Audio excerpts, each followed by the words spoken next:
is going over creating an Amazon EC2 instance from your AWS Academy account.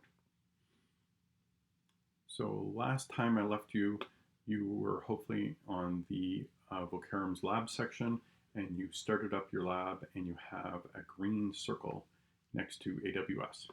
So you can just place your cursor here. You'll notice it's clickable, and you click on it and it will open you up into Amazon Web Services. So you just get this the first time.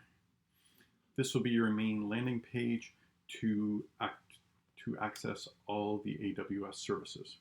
The one we're going to be using today is EC2, so you can just, in the search, you can start typing and you will notice this pops up, and EC2 will be your first hit. So you can just click there.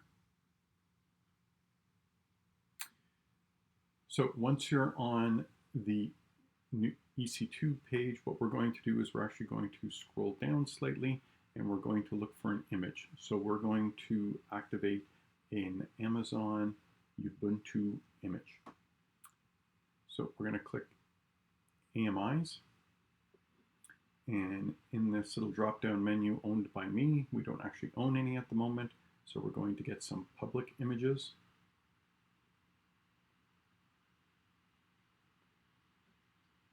And then we're going to click right next to this little search thing, and the source of the owner of the images that we're going to be using is Amazon Images to begin with. The next one we're going to select is source, and we're going to type in Amazon and then /Ubuntu, and then we'll just hit enter. And you should see several images show up. We're just going to put them in reverse order so that we can see the latest versions. And the image we're going to be looking for is Ubuntu 20.04, and we can just pick the Express version. So this one right here is the one we are looking for at the moment. And then we just hit launch.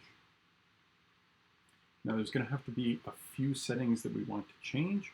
For our purposes, T2 Micro is totally sufficient, so we're going to be using it. So we're going to come down to the bottom, configure instant details.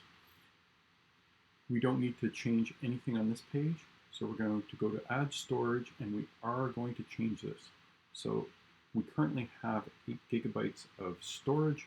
We are going to change that to 30 because we're going to need more space for all of the programs we're going to load. Then we're going to go to next or add tags. We're going to go to configure a security group.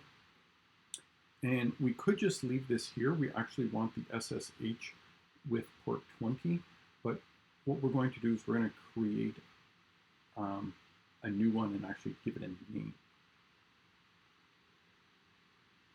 Sorry. Since this is our first time, we are going to use this one.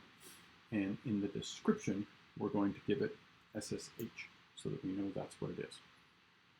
The next time we come and we want to create a new instance, we'll select an existing one because this one will already exist, but we have to create this new one first. And we do want port 22 opened up because that's the standard way to SSH into your instance. So we're going to review and launch, and then we can just hit launch. This key pair, we're going to get that off of actually this website right here.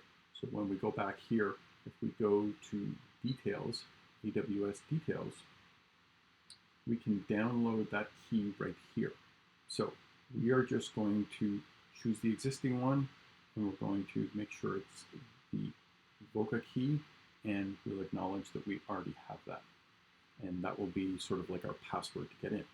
And now our instance is being made for us, so we can click here, and it is now pending, and in probably less than a minute, it'll be up and running.